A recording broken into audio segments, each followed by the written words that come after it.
Okay class 10th आप लोगों का लास्ट चैप्टर चल रहा था हमारे पास में, सॉरी लास्ट क्लास में आपके ह्यूमन आई चल रहा था। और ह्यूमन आई से हम लोग जो थे वो घुस चुके थे डिस्पर्जन ऑफ लाइट के अंदर। हम लोगों ने लास्ट क्लास के अंदर, इफ़ यू रिमेंबर, हम लोगों ने ये चीज़ की थी, मैं आपको दिखा देता हूँ। हमने पढ़ा था प्रिज्म के बारे में कि प्रिज्म होता क्या है और किस तरीके से वर्क करता है। ठीक है, तो ये हमारे पास में प्रिज्म का टॉपिक चल रहा था। और मैंने आपको बताया था कि जब भी इंसिडेंट रे जो होती है हमारे पास में वो जाती है प्रिज्म से टकराती है तो बेस की तरफ मुड़ जाती है। देखो, अगर ये प्रिज्म यहाँ नहीं होता तो ये इंसिडेंट रेट जो होती है वो सीधी निकल जाती।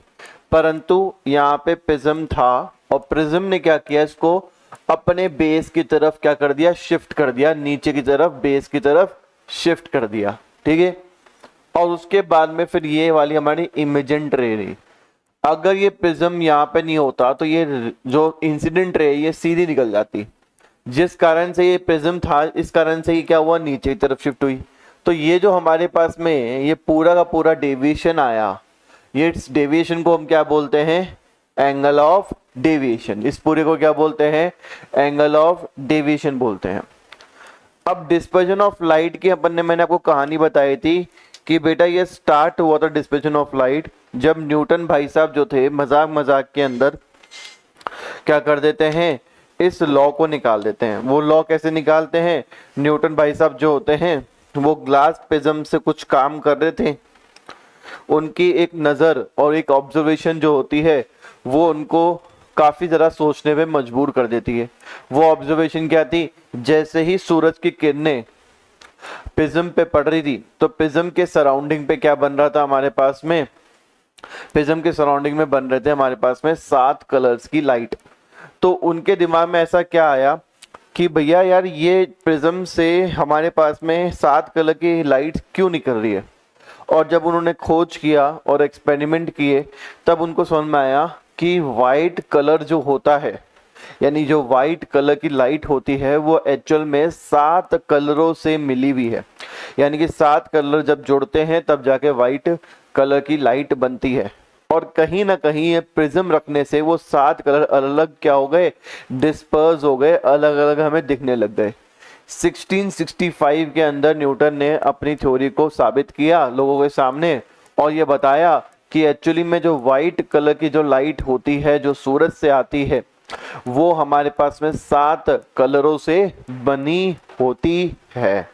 और वही चीज यहां दे रखी है, इन द ईयर 1665 न्यूटन ने डिस्कवर किया था अपने एक्सपेरिमेंट से कि जो ग्लास प्रिज्म होते हैं वो वाइट लाइट को क्या कर सकते हैं, अलग अलग करके दिखा सकते हैं। और यही भी हमें समझ में आता है कि ये 7 कलरों से ही हमारी वाइट लाइट बनी होती है।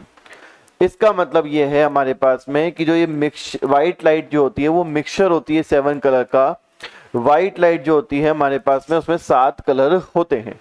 न्यूटन ने फाउंड किया कि अगर कोई भी बीम ऑफ लाइट, अगर किसी भी बेटा बीम ऑफ वाइट लाइट को अगर हम एक ट्राइंगुलर ग्लास प्रिज्म से पास करेंगे तो बेटा हमें क्या मिलेगा, एक वाइट लाइट मिलेगी जो कि एक बैंड ऑफ 7 कलर्स को तोड़ देगी ऑन अ वाइट स्क्रीन।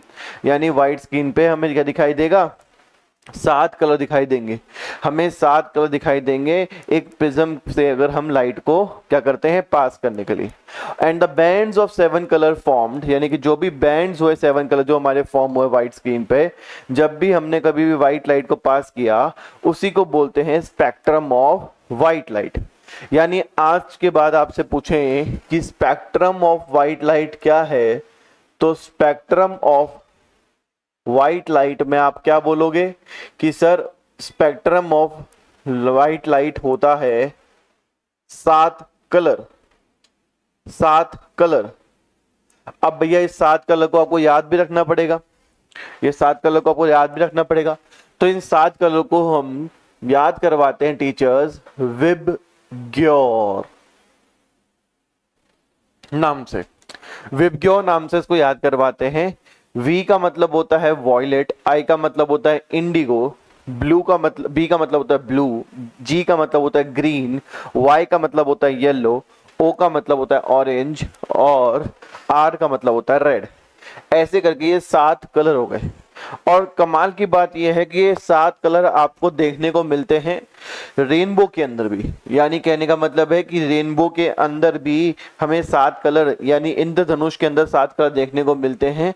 वो भी एक ऐसा नेचुरल फिनोमिना है जहां पर व्हाइट लाइट जो होती है वो 7 कलरों में बिखर जाती है। ठीक है, यहां तक कोई दिक्कत है? The 7 colours of the spectrum are, जो ये 7 कलर होते हैं स्पेक्ट्रम के, वो कौन से होते हैं? Red, orange, yellow, green, blue, indigo, violet. ये सारे के सारे यहाँ पे लिखे हुए हैं। मैंने आपको लिखवाया है VIBGYOR, उल्टा लिखवाए हैं विबग्योर। आपको याद करने में आसान होगा इसलिए मैंने विबग्योर उल्टा लिखाया है। The splitting of the white light, यानी कि जब व्हाइट लाइट टूटती है बेटा, बिखरती है 7 कलरों के अंदर, टूटती है बेटा, बिखरती है 7 कलरों के अंदर, उसी को देखा हम बेटा, हम जो बोलते हैं वो क्या बोलते हैं? डिस्पर्जन ऑफ लाइट बोलते हैं। यानी यहाँ पर हमारी लाइट जो होती है वो डिस्पर्स हो जाती है 7 कलरों के अंदर।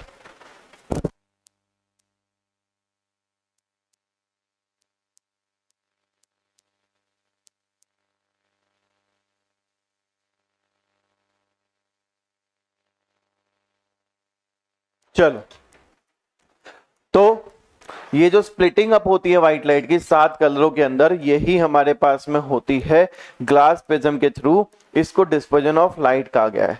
The dispersion of white light occurs because colour of white light travel at different speed.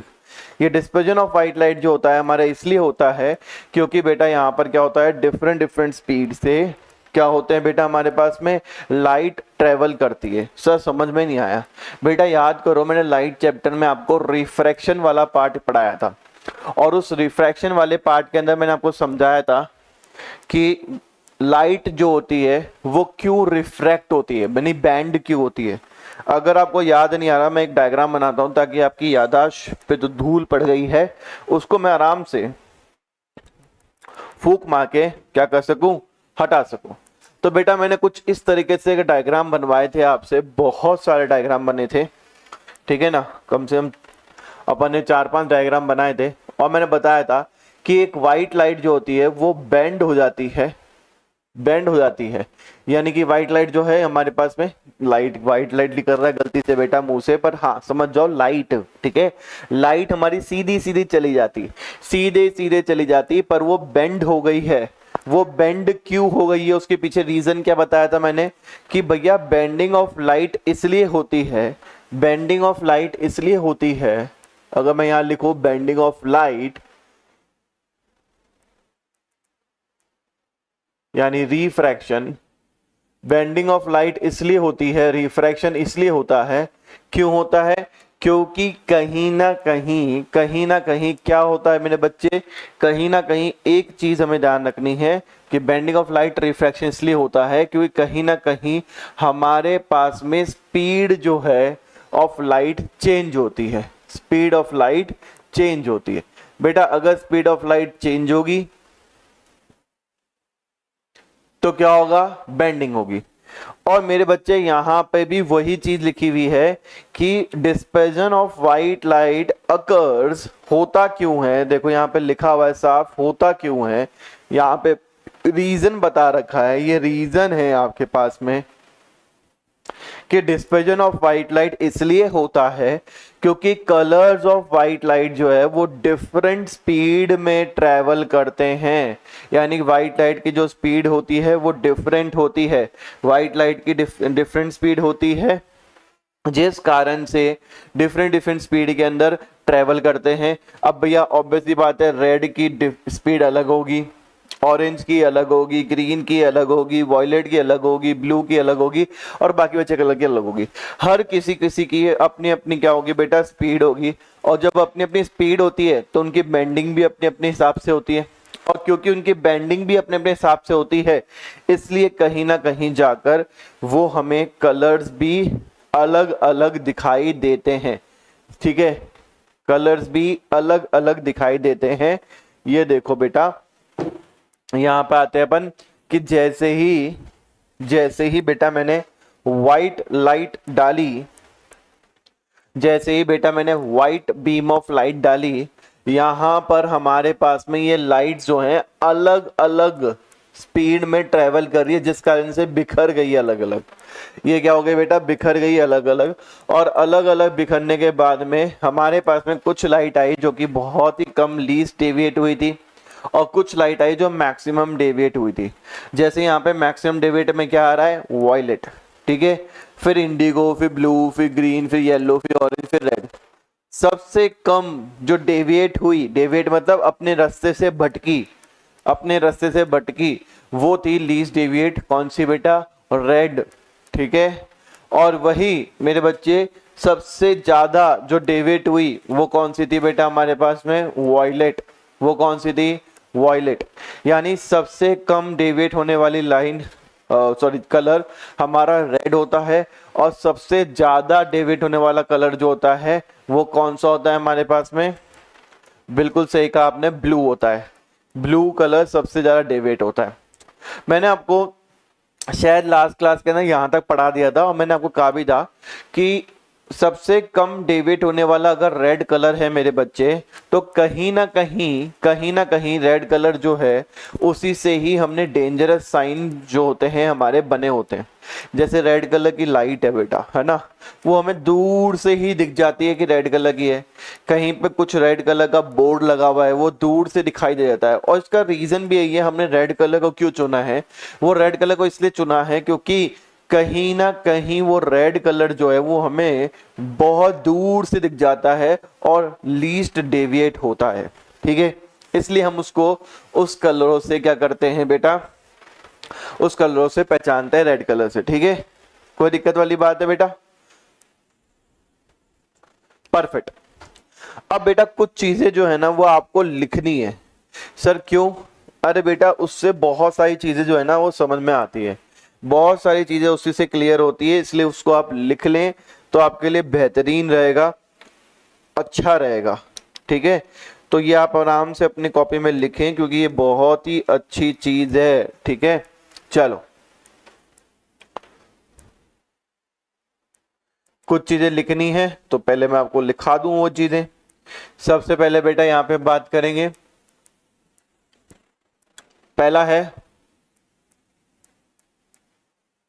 हाँ, सबसे पहले हमारे पास में आएंगे,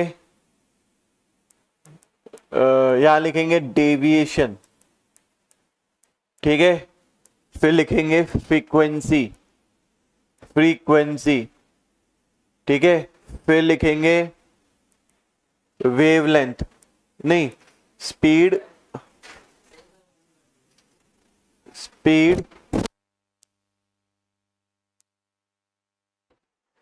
वेवलेंथ, ठीक है। ये चार पैरामीटर बनाएंगे। यहां लिखेंगे मैक्सिमम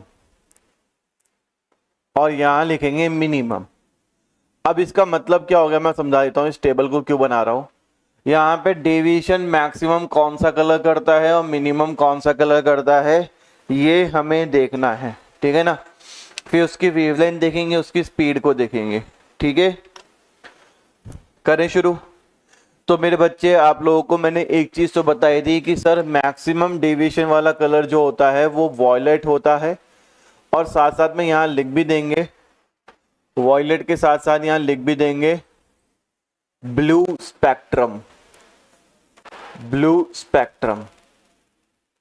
सर ये क्यों लिखवा रहे हो बेटा, देखो मैं आपको इसलिए लिखवा रहा हूं क्योंकि violet, indigo, blue, darker, lighter and lighter, ठीक है, ये एक्चुअली में ब्लू स्पेक्ट्रम है, ठीक है ना। ये तीनों कलर मिलकर ये ब्लू के डिफरेंट शेड्स है, ठीक है। तो इसको ब्लू स्पेक्ट्रम बोलते हैं, इसलिए मैंने यहां पे लिखवा दिया ब्लू स्पेक्ट्रम, ठीक है बेटा। कोई दिक्कत है मेरे बच्चे, नहीं सर कोई दिक्कत नहीं है। अब मेरे बच्चे ये भी चीज आपको मैंने लिखवा दी है कि मिनिमम कहां होता है, रेड में। कहां होता है बेटा, रेड में, ठीक है। मिनिमम डेविएशन रेड में होता है। अगर हम मेरे बच्चे बात करें स्पीड की, तो सबसे धीरे स्पीड जो होती है, मैक्सिमम स्पीड सबसे, है ना, पहले पहले मैक्सिमम है, ठीक है। तो मैक्सिमम स्पीड किसकी होगी? जो कम से कम डेविएट होगा, और कम से कम डेविएट कौन हो रहा है? Red colour.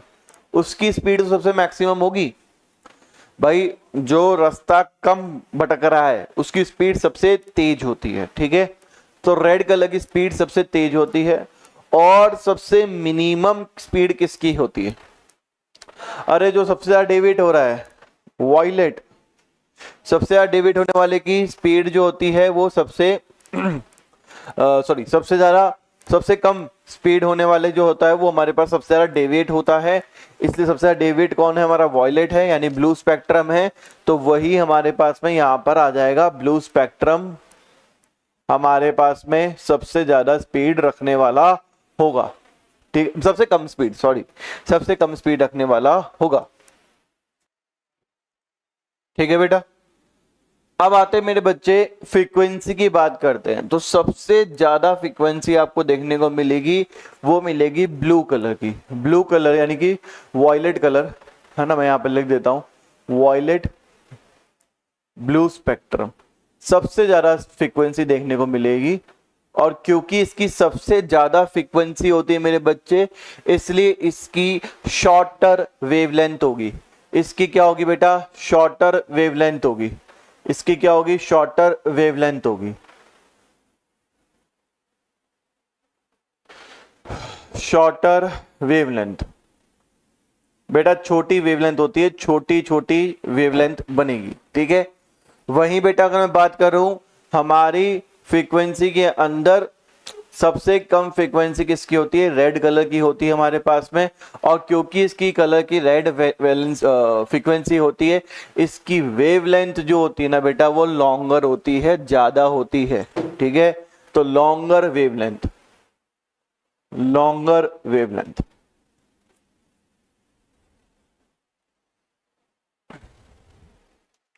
फटाफट से कर लो।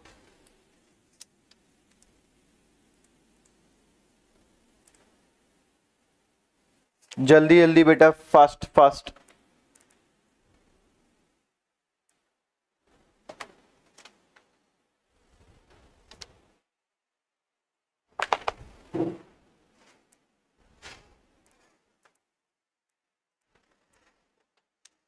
चलो, आई होप आपने कर लिया होगा बेटा।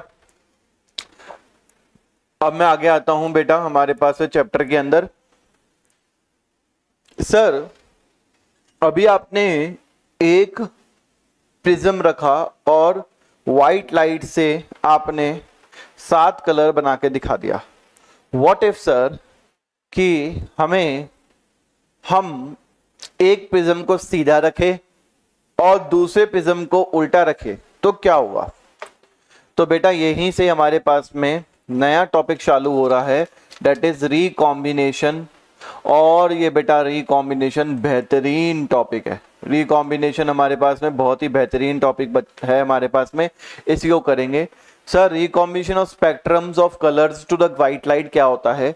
ये बेटा हमारे पास में क्या है? एक प्रिज्म है। जैसे ही बेटा व्हाइट लाइट यहाँ पे डाली, ये 7 कलर में बिखर गई और हमने इन्वर्टेड प्रिज्म रख दिया, तो जो 7 कलर थे ना बेटा वो दोबारा से क्या हो जाएंगे? एक व्हाइट कलर में कन्वर्ट हो जाएगा। और ये हमारा रिकॉम्बिनेशन ऑफ स्पेक्ट्रम का क्या है? टॉपिक है। न्यूटन ने शो किया कि अगर आप इसका रिवर्स भी करते हो तो वो भी ट्रू होता है। दैट इज जो 7 कलर्ड लाइट है स्पेक्ट्रम की, उसको आप रिकंबाइन कर दोबारा से व्हाइट लाइट में कन्वर्ट कर सकते हो।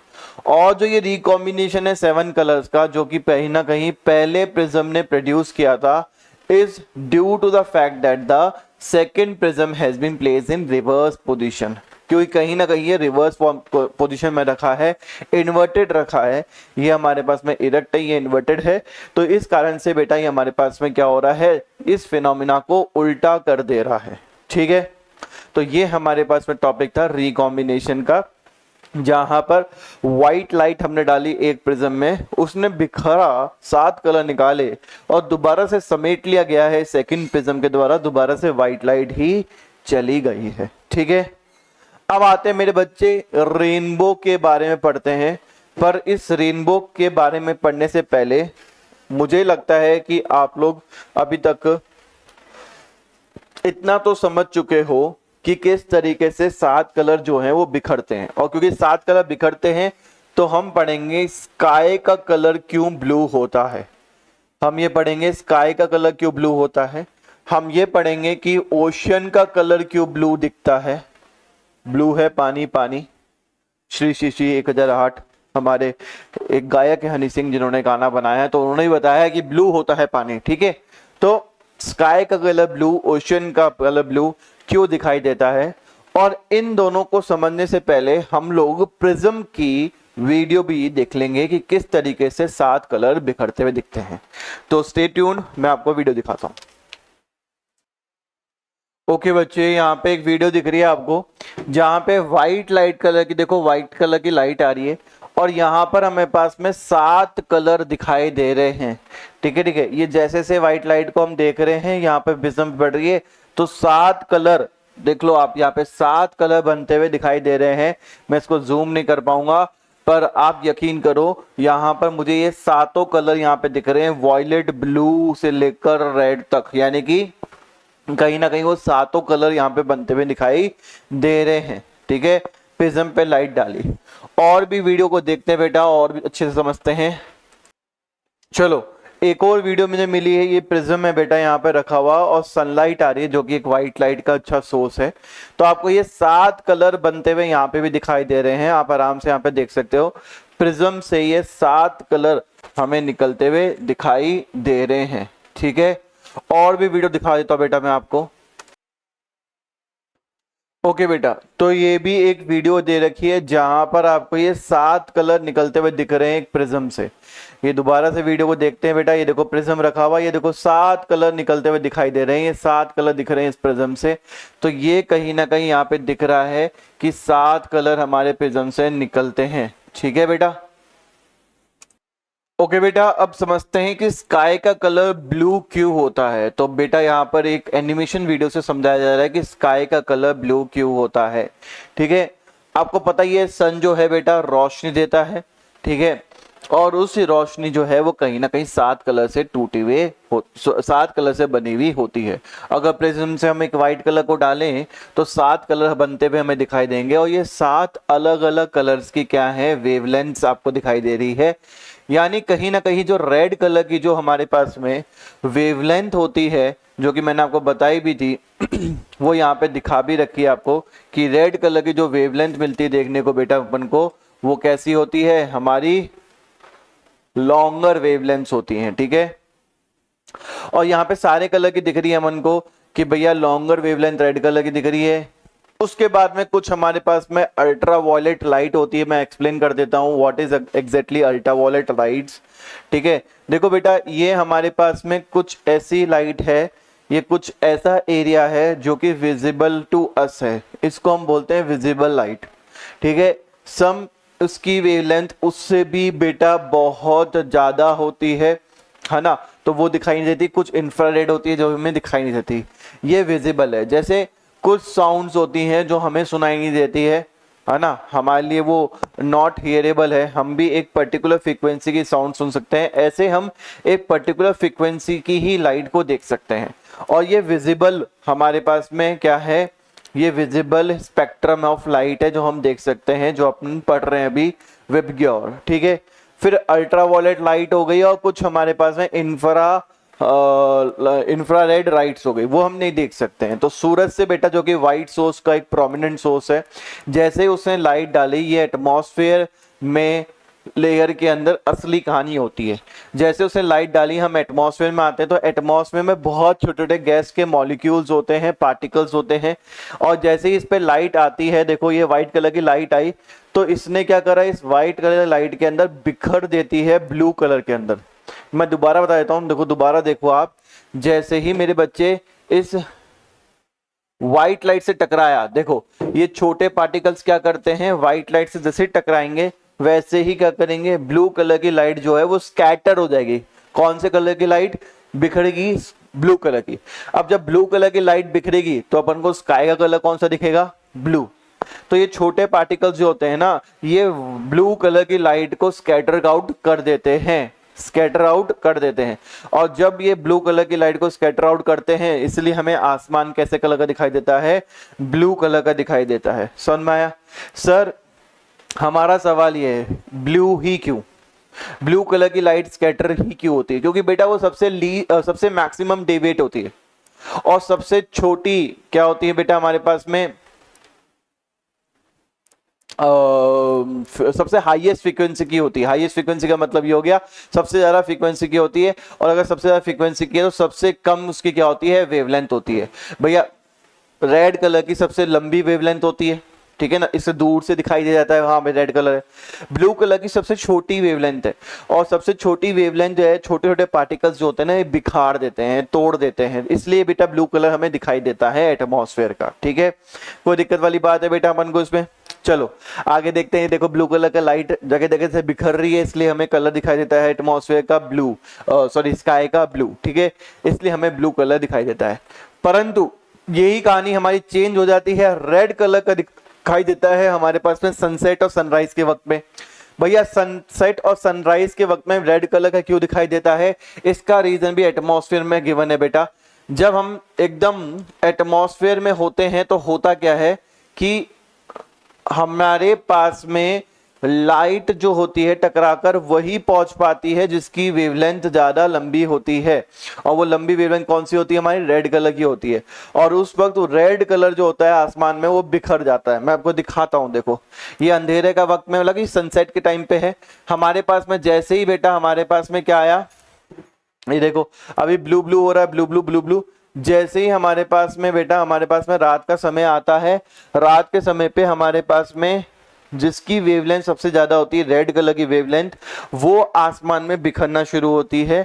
वो हमारे जो पार्टिकल्स होते हैं वो उसको बिखेरते हैं। जो बड़े पार्टिकल्स हैं वो रेड कलर को क्या करते हैं, स्कैटर करना शुरू करते हैं। और जब स्कैटर करना शुरू करते हैं रेड कलर के पार्टिकल्स, तो हमारा कलर, जो आसमान का कलर है, हमें ऑरेंजिश रेडिश दिखता है। ठीक है, कोई दिक्कत वाली बात है बेटा अपन को इसमें? ठीक है, नाइट वाला मैं आपको और समझाता हूं अच्छे से, आप टेंशन मत लो, नाइट वाला और अच्छे से समझाते हैं अपन। ठीक, देखो जब सूरज डूबने वाला होता है तो क्यों जाके हमारे पास में रेड कलर का हमें आसमान दिखाई देता है? तो बेटा वही स्कैटरिंग ऑफ लाइट का कॉन्सेप्ट है। जब सूरज हमारे माथे के ऊपर होता है तब कोई दिक्कत वाली बात नहीं है, तब हमारे पास ब्लू कलर की लाइट होती है। जब हमारा सूरज जो होता है वो हमारे पास में हमारे एकदम डूबने वाला होता है, तब वही व्हाइट लाइट जो होती है हमारे पास में गैस के मॉलिक्यूल्स जो होती हैं उसमें बड़े मॉलिक्यूल्स से बिखरती है, और बड़े मॉलिक्यूल्स जो होते हैं वो रेड कलर, जिनकी वेवलेंथ लंबी होती है क्योंकि बहुत लंबा डिस्टेंस से आ रही है, उसी को ही स्कैटर कर पाते हैं, जिस कारण से हमें कलर क्या दिखाई देता है, रेड। ये देखो यहां से हमारे पास लाइट आई, अब डूबने वाला है सूरज। अब यहां से लाइट आई तो हमारे पास में जो पार्टिकल हैं, गैस के पार्टिकल्स, वो क्या करेंगे, जो रेड कलर की लाइट है, जो रेड कलर की लाइट है, रेड कलर की लाइट को ही डिस्पर्स करेंगे। और क्योंकि रेड कलर की लाइट को डिस्पर्स करेंगे, इसलिए हमारे पास में हमें ऐसा दिखता है कि आसमान किस कलर का हो गया है, रेड कलर का हो चुका है, क्योंकि बड़े पार्टिकल्स बड़ी चीजों को ही डिस्पर्स करेंगे। कोई दिक्कत है मेरे बच्चे? कोई परेशानी है आपको?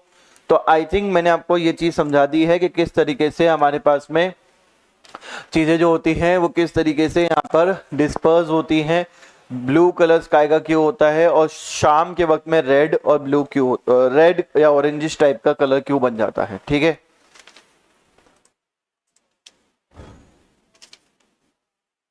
अब आओ बेटा हम देखेंगे ओशन का कलर ब्लू क्यों होता है। क्यों हमें बोलते हैं कि ब्लू है, पानी पानी पानी, पानी तो ट्रांसपेरेंट दिखता है हमें, पर ओशन में ब्लू क्यों दिखता है हमें? ऐसा क्यों होता है कि ओशन जो होते हैं ब्लू होते हैं? ये है वाटर मॉलिक्यूल्स के कारण। वाटर मॉलिक्यूल्स भी बेटा हमें थोड़ा सा भ्रम पैदा करते हैं। आओ इसको अच्छे समझते हैं। सन के अंदर बेटा ये 7 कलर की लाइट्स होती है, व्हाइट लाइट होती है। ये हमारे पास में बेटा जैसे ही सूरज की रोशनी हमारे पास में पड़ती है वाटर के पास में, तो वाटर में क्या होता है हमारे पास में, वो चीज समझते हैं अपन कि जो ब्लू कलर का जो हमारे पास शॉर्टर वेवलेंथ का होता है ना, रेड कलर क्या करता है, देखो इसमें देखो कितना अच्छे तरीके से कार्टून को समझा रखा है कि पानी जो होता है ना वो red orange, yellow, green colour को एब्जॉर्ब कर लेता है। जब वाटर के मॉलिक्यूल इन चीजों को एब्जॉर्ब कर लेते हैं, बच जाता है हमारे पास में ये वाला कलर। ये वाला कलर मतलब जो ब्लू कलर का हमारे पास में क्या है, ब्लू कलर का जो हमारे पास में क्या है बेटा, स्पेक्ट्रम, यानी वॉयलेट, इंडिगो और ब्लू, ये बच जाता है। अब जब ये कलर बच जाएगा तो दिखेगा भी क्या हमें, यही वाला कलर दिखेगा। तो एक्चुअल में रीजन क्या है कि बेटा हमारे पास में एक्चुअल रीजन यही है कि हमारे पास में यहाँ पर क्या लिखा हुआ है, ये देखो आपको दिखेगा कि the main reason for ocean to be blue is the way water molecule absorb and scatter the colours of sunlight. बेटा सनलाइट जो कलर्स जो हैं उनको स्कैटर करता है हमारा वाटर, किस तरीके से कि ब्लू कलर जो स्कैटर आउट हो जाते हैं और बाकी कलर एब्जॉर्ब कर लेता है वाटर मॉलिक्यूल। और क्योंकि वाटर मॉलिक्यूल वहां पे जाकर एब्जॉर्ब कर रहा है, इसलिए बेटा हमारे को ओशन का कलर भी क्या दिखता है, ब्लू दिखता है। ठीक है बेटा, कोई दिक्कत है? तो आई थिंक मैंने आपको अच्छे से समझा दिया है। अब आते हैं हम रेनबो फॉर्मेशंस पे। ओके बेटा, तो रेनबो फॉर्मेशन में सबसे पहले आपको पता ही है कि हमारे पास में जो व्हाइट लाइट होती है, अगर प्रिज्म साथ में आ जाए तो वो बिखर जाती है 7 कलरों के अंदर। वही चीज कहीं ना कहीं हमारे एटमॉस्फेयर में भी होती है। उसी को समझना चाहिए। जब बरसात हो रही होती है और साथ में सूरज भी उग रहा होता है, तब क्या होता है कि जो हमारी रेन ड्रॉप होती है वो नेचुरल प्रिज्म की तरह बिहेव करती है। और क्योंकि वो नेचुरल प्रिज्म की तरह बिहेव करती है तो उस रेन ड्रॉप से होने वाली लाइट, व्हाइट लाइट जो होती है वो बिखर जाती है बेटा 7 कलरों में। ऐसा ही होता है जब बरसात हो रही होती है। ये देखो बरसात हो रही है, साथ में सनी डे है, तो यहीं पे जो धूप हो रही होती है वहां पर क्या होता है बेटा, व्हाइट लाइट आती है। यहां पर व्हाइट लाइट जो होती है बिखरना शुरू होती है। ये वाला जो एरिया देख रहे हो इसको बोलते हैं इंटरनल रिफ्लेक्शन ऑफ लाइट। बिल्कुल बेटा, हमारी लाइट जो होती है वो रेन ड्रॉप में इंटरनली रिफ्लेक्ट हो जाती है। यानी कि इंटरनली रिफ्लेक्ट हो जाने का मतलब ये हो गया कि व्हाइट लाइट जो होती है हमारे पास में वो अंदर की तरफ में से रिफ्लेक्ट हो जाती है। तो यहाँ पर हमारी रिफ्लेक्ट होती है और उसके बाद में ये हमें 7 कलर जो होते हैं वो आसमान में रेनबो बनाए दिखते हैं। यानी देखो दोबारा समझ लो मेरे बच्चे, यहाँ से व्हाइट लाइट आई, यहाँ से व्हाइट लाइट आई, इसने 7 कलर में इसको तोड़ा, 7 कलर टूटे इसके अंदर, इंटरनल रिफ्लेक्शन हुआ और इंटरनल रिफ्लेक्शन के बाद में ये लाइट जो होती है हमारी रेनबो को फॉर्म करती है। ठीक है, कोई दिक्कत वाली बात है? चलो आगे कंटिन्यू करता हूं बेटा इस वीडियो को। तो आपको आगे समझ में आएगा कि ये हमारे 7 कलर जैसे बिखरे, ऐसे मल्टीपल रेन के अंदर से ऐसे 7 कलर बनते हैं। और ये 7 कलर बनते हुए हमें क्या करेंगे, एक पूरा रेनबो दिखाई देंगे। रेनबो आपको दिखना तो पूरा सर्कल चाहिए, पर नीचे आपको पता है जमीन आ जाती है, इसलिए हमें हाफ सर्कल बनता दिखता है। दिखना तो पूरा सर्कुलर चाहिए पर नीचे जमीन आ जाती है, इस कारण से बेटा अपन को हाफ सर्कल दिखाई देता है। और रेनबो की एक और चीज, एक खास बात बताता हूं मैं आपको कि रेनबो अगर आपको देखना है, सूरज उगा हुआ है, बारिश हो रही है, तो रेनबो हमेशा आप क्या करो, हमेशा अपना जो पीठ है वो पीछे कर लो सूरज की तरफ। यानी सूरज की तरफ आपकी पीठ होनी चाहिए, जैसे इन भाई साहब की है। सूरज की तरफ पीठ कर लो, सामने की तरफ देखोगे तो आपको कहीं ना कहीं रेनबो बना हुआ दिखाई देगा। ठीक है, तो पीठ होनी चाहिए सूरज की तरफ, सामने आपको रेनबो दिखाई देता है। ठीक है, इस तरीके से हमारा रेनबो दिखाई देता है। ये रेनबो का कॉन्सेप्ट हो गया। नाउ हम आते हैं बेटा हमारे टॉपिक पे, जो था मेरे बच्चे द रेनबो। इतनी सारी वीडियोस देख ली आपने और अब हम द रेनबो की बात करते हैं कि रेनबो कैसे बनता है। तो रेनबो जो होता है वो हमारे पास में एक आर्क होता है 7 कलर्स का, जो कि विजिबल होता है स्काई के अंदर, जो कि प्रोड्यूस होता है by dispersion of sunlight by rain drops. यहाँ पर रेन ड्रॉप जो होती है वो सनलाइट को डिस्पर्स कर रही है, मतलब एक नेचुरल प्रिज्म की तरह बिहेव कर रही है, एक नेचुरल प्रिज्म की तरह बिहेव कर रही है। The rainbow is actually a natural spectrum of sunlight in the sky. The rainbow is formed in the sky when the sun is shining. Sun shine कर रहा हो, साथ में बरसात भी हो रही हो। We can see the rainbow if we stand with our back toward the sun. बेटा हमारी पीठ जो होती है वो सन की तरफ होनी चाहिए, तब हमें सामने कहीं ना कहीं रेनबो दिखाई देगा। A rainbow is always formed in a direction opposite to the sun. Yes, rainbow हमेशा अपोजिट डायरेक्शन ऑफ सन के तरफ फॉर्म होगा। अगर सन वहां है बेटा हमारा पास में, तो रेनबो यहाँ बनेगा अपोजिट डायरेक्शन में। सन वहां, रेनबो यहाँ, सन वहां, रेनबो यहाँ, ठीक है। Each rain drop act as a tiny glass prism. देखो क्या लिखा हुआ है, हर एक rain drop tiny glass prism जैसी एक्ट करती है, छोटे छोटे प्रिज्म जैसी एक्ट करती है, और इसलिए लाइट को डिस्पर्स कर पाती है जैसे प्रिज्म करता है, ठीक है। चलो अब आते हैं बेटा हमारे पास में एटमॉस्फेरिक रिफ्रैक्शन के अंदर, ठीक है। ये टॉपिक को देख लेते हैं बेटा। जितनी भी एयर होती है एटमॉस्फेयर में वो सेम टेम्परेचर पे नहीं होती है। कुछ एयर ज़्यादा टेम्परेचर में, कुछ एयर ठंडे टेम्परेचर पे होती है। Some of the air layers of atmosphere are cold weather, some air layers of atmosphere are comparatively warmer.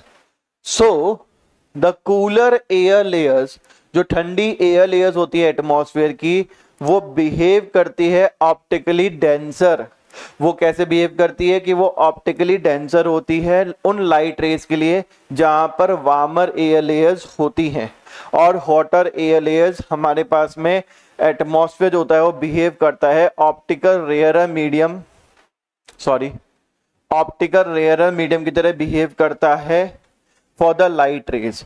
अब ये ऑप्टिकली रेयर मीडियम वाला कॉन्सेप्ट आपने ऑलरेडी लाइट चैप्टर में पढ़ा था बेटा, रिफ्रैक्शन में।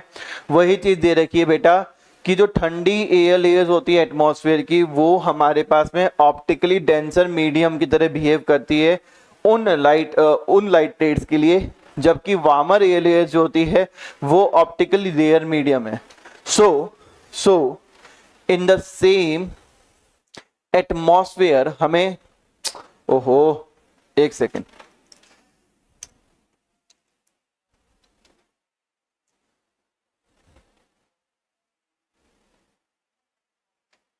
एक सेकंड बेटा,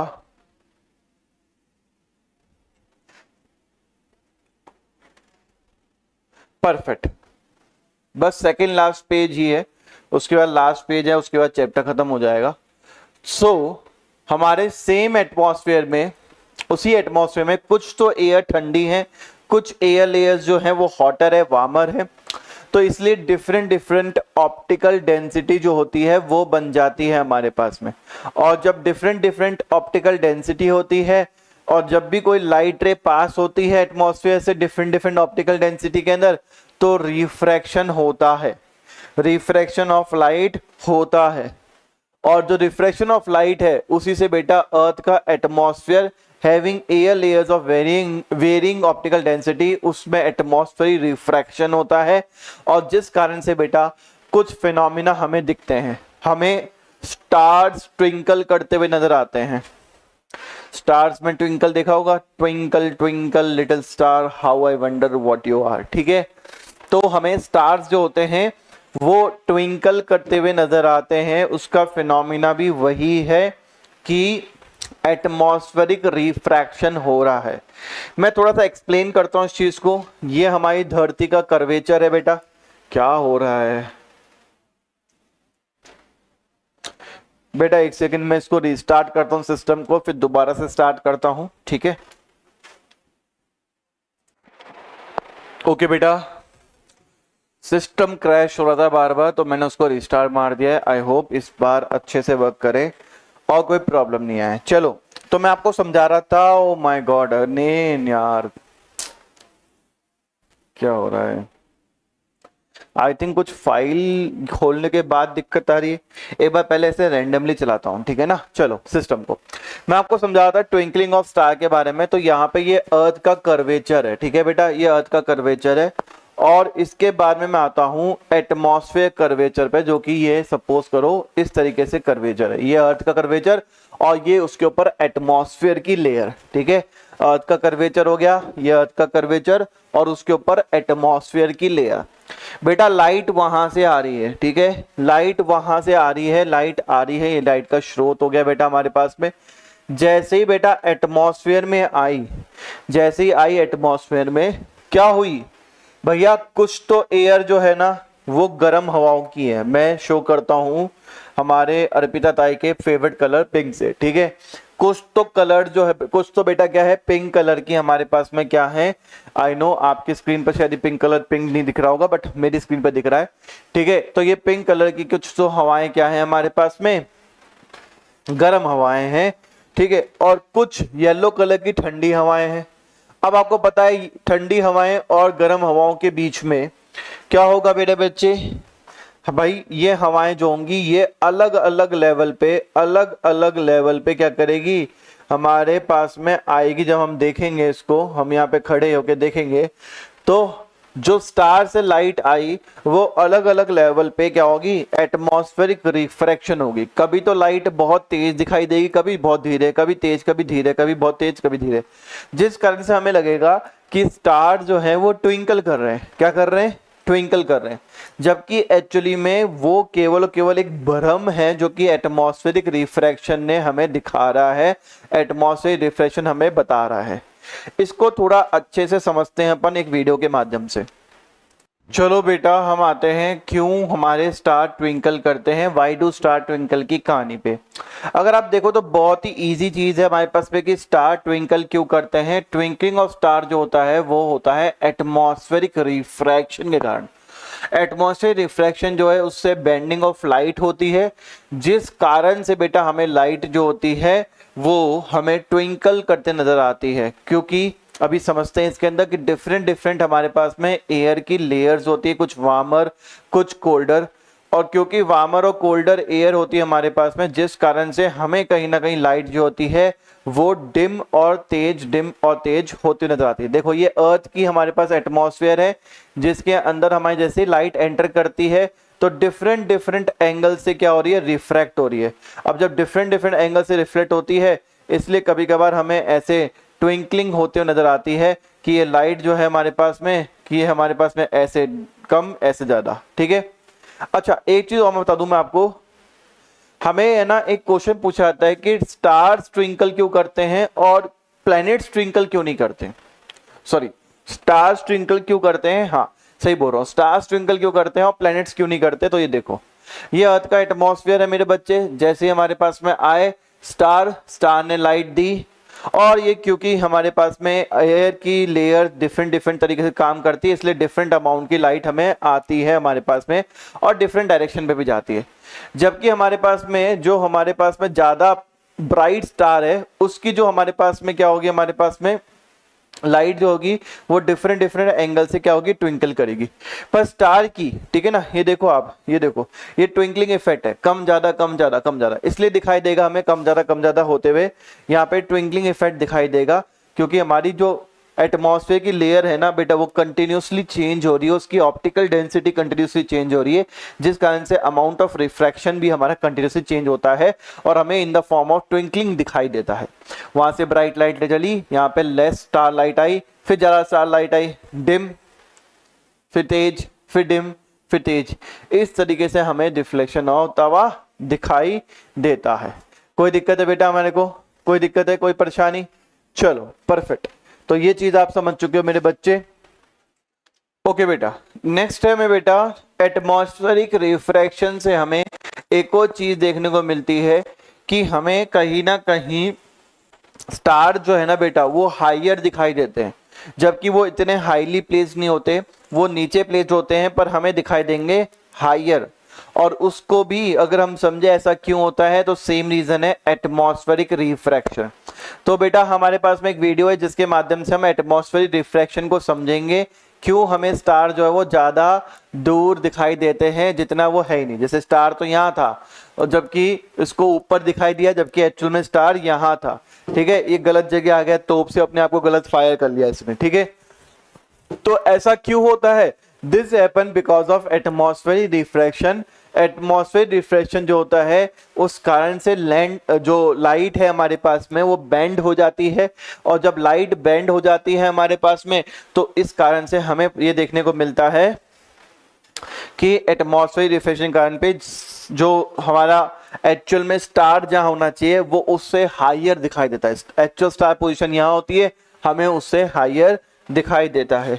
चलो इस फिनोमिना को भी समझते हैं कि ऐसा क्यों दिखाई देता है, किस लिए दिखाई देता है।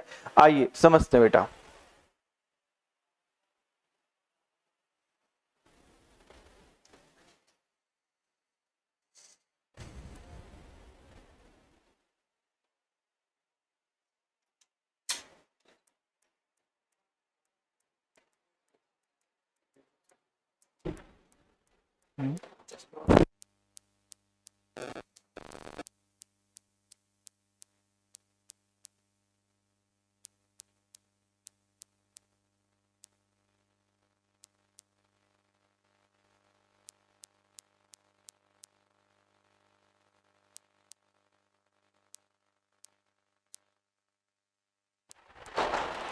हाँ तो बच्चे, तो अपन इस वीडियो में थे, तो हमें क्यों हाई दिखाई देता है उसके पीछे एटमॉस्फेयर में रिफ्रैक्शन का कारण है। एयर डेंसिटी जो होती है बेटा वो हमारे पास में जैसे जैसे हम धरती से दूर जाएंगे वो कम होती जाएगी, धीरे धीरे क्या हो जाएगी, डेंसर कम हो जाएगी। ठीक है, कोई दिक्कत वाली बात है हमारे पास में? बिल्कुल। स्पेस क्या है, और भी कम है वहां पे तो एटमॉस्फेयर। तो जैसे लाइट यहाँ आती है बेंडिंग होती है लाइट की, देखो लाइट ऐसे करके बैंड हो गई। अगर हम यहाँ पे होंगे तो हमें क्या दिखेगा भैया कि लाइट जो है वो कहाँ से आ रही है, वो यहाँ से आ रही है। लाइट हमें यहाँ से दिखाई देगी, जबकि एक्चुअली में स्टार कहाँ प्लेस है, यहाँ प्लेस्ड है। इस कारण से बेटा हमें क्या होता है, हमेशा जो स्टार होते हैं वो ऊंचे दिखाई देते हैं, एक्चुअली में वो ऊंचे हमें दिखाई देते हैं जबकि वो ऊंचे नहीं होते। दोबारा देख लो बेटा, देखो ये डेंसर मीडियम है, ऊपर रेयरर मीडियम है, स्टार यहाँ प्लेस्ड है। स्टार से लाइट आई, वो बैंड हुई बैंड हुई बैंड हुई बैंड हुई और यहाँ पर हम खड़े हैं। तो यहाँ पर जब हम खड़े हैं तो हमें दिखाई देगा अरे स्टार तो ये रहा, सीधे इस जगह पे स्टार है, जबकि है किधर, वो इस तरफ है। इसलिए हमें स्टार जो होता है वो हमें हाइयर दिखाई देता है जहां पर वो है उससे। ठीक है, कोई दिक्कत वाली बात है? ये भी हमारा टॉपिक है जो हमने कवर कर लिया। देखो बेटा, यही कॉन्सेप्ट अपन कंटिन्यू कर रहे थे, अपन उसी को करते हैं बेटा। तो देखो यहाँ पे लिखा हुआ है ट्विंकलिंग ऑफ स्टार के बारे में। जो ट्विंकलिंग ऑफ स्टार है वो हमारे को इसलिए दिखाई देता है क्योंकि हमारे नेचर में atmospheric refraction of star light होता है। क्योंकि कंटिन्यूसली एनवायरनमेंट चेंज हो रहा है, एनवायरनमेंट की लेयर चेंज हो रही है, तो वो रिफ्लेक्ट करती है बेटा हमारे पास में, और रिफ्लेक्ट करेगी तो वो डिफरेंट डिफरेंट अमाउंट से करती है। तो एक मोमेंट से दूसरे मोमेंट, एक मोमेंट में ज़्यादा एक मोमेंट में कम, जिस कारण से हमें ट्विंकलिंग होते नजर आती है। When the atmosphere reflect more starlight toward us, जब ज़्यादा स्टारलाइट होती है तो स्टार हमें ब्राइट दिखाई देता है। जब एटमॉस्फेयर रिफ्लेक्ट लेस स्टारलाइट तो हमें स्टार जो होता है वो डिम दिखाई देता है। इसलिए वो ब्राइट डिम यानी कि ट्विंकलिंग वाला इफेक्ट हमें दिखाई देता है। The star seems higher than they actually are, क्योंकि बेटा एटमॉस्फेरिक रिफ्रैक्शन हो रहा है हमारे पास में, स्टार जो है हमें हाइयर दिखाई देते हैं जबकि वो उतने एक्चुअली होते नहीं हैं। This can be explain as follow. Light from a star जो होती है वो रिफ्रैक्ट या बेंड होती है एट इट लीव्स स्पेस यानी vacuum and enter the earth atmosphere. बेटा वो धरती के एटमॉस्फेयर में आती है, और लाइट जो होती है हमारे पास में वो जब आती है तो बैंड होके आती है। जबकि हमें कहाँ दिखाई देता है स्टार, हमें तो वो स्टार दिखाई देता है एकदम सीध में यानी कि यहाँ पर, तो हमें तो हाइयर दिखाई देता है क्योंकि स्टार की एक्चुअल पोजीशन यहाँ है, क्योंकि वो बैंड होके हमारे पास में लाइट आ रही है और हमें लग रहा है कि स्टार कहाँ है, वो यहाँ है। ठीक है, air higher up in the sky is rare but the near the earth surface it denser, so as the light from a star come down, जैसे से स्टार डेटा से लाइट हमारे नीचे आती है तो डेंस एयर जो होती है वो लाइट को क्या करती है, ज्यादा ज्यादा मोड़ देती है। और क्योंकि ऐसा रिफ्रैक्शन हो रहा है स्टार लाइट का, तो स्टार हमें दिखता है हाइयर पोजीशन पे। एक बेटा कॉन्सेप्ट आता है advance sunrise and delayed sunset का। बेटा जब भी हमारे पास में हम देखते हैं कि सूरज जो है वो उग रहा है या ढल गया है, तो सूरज उगने से पहले वो यहाँ पे, ये अपना होरिजन वाला इलाका है। होरिजन मतलब जहां आसमान और जमीन मिल रहे हो, जहां आसमान और धरती मिल रही होती है वो होरिजन वाला इलाका हो गया। अगर हम वहां देखते हैं बेटा हमारे पास में, तो यहां पर एक्चुअल पोजीशन है सन की, पर हमारे ये बेंडिंग होके हमारी आंखों को कहां दिखाई देगा, यहां। यानी ये एक्चुअल में तो होरिजन से नीचे है पर हमें ऊपर दिखाई देगा, ऊपर आ चुका होगा सूरज। और ये भी हमारे पास में ऐसा फिनोमिना है जहां पर हम एडवांस में सनराइज देख लेते हैं, मतलब सूरज उगा नहीं है पर हमें दिखाई, लाइट ऐसे बैंड होके आ रही है, हमें दिखाई देगा कि यार उग चुका है। ठीक है, ऐसे ही बेटा हम शाम के वक्त में, शाम में वो ढल चुका है, होरिजन के नीचे जा चुका है, पर हमें लाइट बैंड होके आ रही है तो हमें दिखेगा कि नहीं वो भी ऊपर है। पर ज्यादा मिनट नहीं मिलते आपको, 2 मिनट सूरज उगते वक्त, 2 मिनट सूरज ढलते वक्त, यानी टोटल 4 मिनट मिल जाते हैं। वही चीज लिखा हुआ है कि बेटा सन जो है लगभग 2 मिनट बिफोर हमें दिख जाता है एक्चुअल सनराइज से, और 2 मिनट आफ्टर तक दिखता रहता है एक्चुअल सनसेट से, क्योंकि एटमॉस्फेरिक रिफ्रैक्शन होता है। जो एक्चुअल सनराइज है वो हमारे पास में तब होता है जब सन जो है वो जस्ट अबाउ द होरिजन होता है, but due to refraction of sunlight caused by the atmosphere हम राइजिंग सन को लगभग 2 मिनट पहले ही देख लेते हैं एक्चुअली जिससे हुआ है। ऐसे ही हम सन को लगभग 2 मिनट तक देखते जाते हैं जब एक्चुअली सनसेट हो चुका है। इस कारण से 4 मिनट हमें जरा देखने को मिलता है sun. Now the last topic is scattering of light. बेटा स्कैटरिंग ऑफ लाइट क्या है? तो बेटा स्कैटरिंग ऑफ लाइट का मतलब होता है लाइट को अलग अलग जगह पे फेंक देना, रैंडम डायरेक्शन में फेंक देना, उसको हम बोलते हैं scattering of light. Light is scatter जब वो बेटा बहुत टाइप के सस्पेंडिकल पार्टिकल्स में क्या करती है, वो फैलती है। यानी कि बहुत सारे सस्पेंडिकल पार्टिकल जब उसके पाथ में आ जाते हैं तो लाइट इधर उधर बिखर जाती है, लाइट इधर उधर बिखर जाती है, उसी को हम बोलते हैं स्कैटरिंग ऑफ लाइट। अब आते हैं बेटे बच्चे, स्कैटरिंग ऑफ लाइट पे ही हमारा एक इफेक्ट है जो कि हमारे साइंटिस्ट के नेम पे रखा गया है, टिंडल इफेक्ट। ये स्कैटरिंग ऑफ लाइट का बेहतरीन एग्जांपल है। स्कैटरिंग ऑफ लाइट जो है हमारे पास में वो तब होती है जब उसके पाथ के अंदर पार्टिकल्स आ जाए, मतलब जिस रास्ते वो जा रही है उस पाथ में बहुत सारे सस्पेंडेड पार्टिकल्स आ गए तो स्कैटरिंग हमें देखने को मिलेगी। और ये स्कैटरिंग ऑफ लाइट को ही हम बोलते हैं टिंडल इफेक्ट। बेटा ये हमें दे रखा है, आपने देखा होगा जब आप एक डेंस फॉरेस्ट में जाते हो तो आपको है ना लाइट पड़ते हुए लाइट की रेज दिखती है, लाइट की रेज आपको ऐसे बनते हुए नजर आती है, ये बीम ऑफ लाइट की तरह एकदम सूरज से, क्योंकि इतना डेंस होता है कि वहां से रोशनी जो होती है ना वो ऐसे कॉलम की तरह बनते हुए नजर आएगी। हाँ ठीक है सर ये लाइट आ रही है, ठीक है। जब बीम ऑफ सनलाइट जो होता है वो एंटर करता है dusty room through a window, then its path become visible to us. जब हमारे पास में एक डस्टी रूम में आता है तो उसका पाथ पूरा लाइट का हमें दिखाई देता है कि हाँ ये लाइट हमारे पास में आ रही है।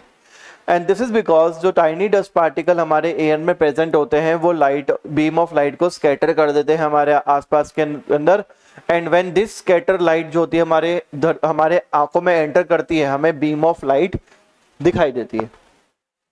टिंडल जो थे उन्होंने ये डिस्कवर किया था कि जब भी व्हाइट लाइट को हम पास करेंगे और कैनोपी ऑफ फॉरेस्ट, मतलब बहुत डेंसली फॉरेस्ट हो जिसमें बेटा 7 कलर की लाइट को अगर आपने पास किया, ठीक है, तो क्या होगा, सस्पेंडेड पार्टिकल जो होंगे ना हमारे पास में, सस्पेंडेड पार्टिकल जो होंगे हमारे पास में वो लाइट की बीम्स को इस तरीके से दिखाएंगे, ठीक है। अब यहाँ पे एक और चीज लिखी हुई है कि यहाँ पर एक और चीज लिखी हुई है जो मैं आपको ऑलरेडी बता चुका हूं कि बेटा जब हमारी व्हाइट लाइट जो होती है वो जब हमारे पास में स्कैटर्ड सस्पेंडेड पार्टिकल से टकराती है तो ब्लू कलर जो होता है व्हाइट लाइट का वो उसकी वेवलेंथ छोटी होती है, इसलिए वो स्कैटर हो जाता है। और क्योंकि उसकी छोटी वेवलेंथ होती है, स्कैटर हो जाता है मेरे बच्चे, इसलिए हमें स्काई का कलर ब्लू दिखाई देता है। मैंने आपको बताया ना कि जैसे लाइट गई वहां पे तो उस छोटे छोटे पार्टिकल्स ने लाइट को क्या कर दिया, स्कैटर कर दिया, फैला दिया, डिफरेंट डायरेक्शन में फैला दिया। कौन सा कलर फैलाता है? जिसकी हमारे पास में शॉर्टर वेवलेंथ होती है, यानी कि ब्लू कलर को फैला देता है, ठीक है। ये मैं आपको समझा चुका हूं, why the sun appears red at sunrise and sunset क्यों होता है। तो यहां पर आप देखो कि सनराइज के वक्त और सनसेट के वक्त में जो generally most of the blue light होती है वो स्कैटर हो जाती है, केवल रेड लाइट जो होती है ना उसकी वेवलेंथ बड़ी होती है, और क्योंकि उसकी वेवलेंथ बड़ी होती है तो वो हमारे पास में दिखाई देती है, और इसलिए हमें सनलाइट जो होता है वो सन जो होता है वो रेड कलर का दिखाई देता है, और स्काई भी क्या होता है, हमें रेड कलर का दिखाई देता है। इसको भी मैं आपके लिए रीड आउट कर देता हूं। जब भी सन और सराउंडिंग स्काई जो होता है बेटा वो हमें इसलिए रेड कलर का दिखाई देता है सनराइज और सनसेट पे, बिकॉज उस टाइम पे जो मोस्ट कलर होता है हमारे पास में सनलाइट का, जो ब्लू कलर होता है वो स्कैटर आउट हो चुका होता है ऑलरेडी हमारे लाइन ऑफ साइट से, यानी देखने की क्षमता से पहले ही ब्लू कलर तो गया। एंड केवल रेड कलर हमारे पास में डायरेक्ट सनलाइट बीम के तौर पे हमारे आंखों तक पहुंच पाता है उस टाइम पे, सनराइज और सनसेट के टाइम पे। जब सन जो होता है वो होरिजन के पास होता है तो सनलाइट जो होती है उसको सबसे ज्यादा ग्रेटेस्ट डिस्टेंस को कवर करना पड़ता है एटमॉस्फेयर से हमारे पास पहुंचने के लिए। और क्योंकि इतनी लंबी जर्नी सनलाइट जर्नी करती है तो जो शॉर्टर वेवलेंथ होती है ब्लू कलर कि वो स्कैटर आउट हो जाती है हमारे पास में, और हमारे पास में हमारे को दिखाई नहीं देती है, स्पेस में गायब हो गई। ठीक है, जिस कारण से हमें केवल लॉन्गर वेवलेंथ यानी रेड कलर की लाइट ही एटमॉस्फेयर में एंटर कर पाती है और स्कैटर होती है, जिससे हमें रेड कलर का एटमॉस्फेयर दिखाई देता है। डेट्स कंप्लीट योर चैप्टर बेटा। Next chapter heredity and evolution जल्दी करेंगे।